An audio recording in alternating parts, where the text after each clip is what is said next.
Albertosaurus stood 11 feet tall at the hips and weighed as much as 3 tons. In North America, he was one of the biggest killers of all time. But it wasn't only big. This dangerous dinosaur was fast, a good tracker, and smart enough to execute basic strategy. When we look at an animal like Albertosaurus, we can see really a sensory machine, a whole series of brain and ear structures that allowed it to see well, had a very heightened sense of smell, and a really good sense of hearing.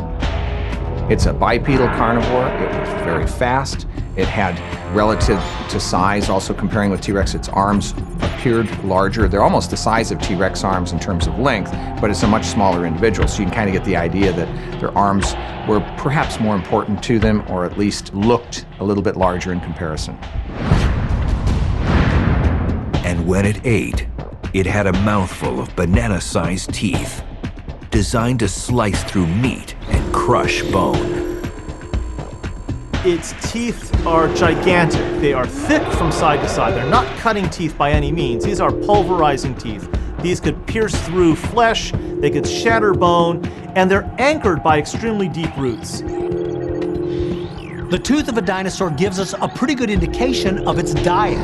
Now, there's other ways to determine what an animal ate, and it has nothing to do with the teeth. It's poop, fossilized dung. They call them coprolites, and yes, even that stuff can become fossilized.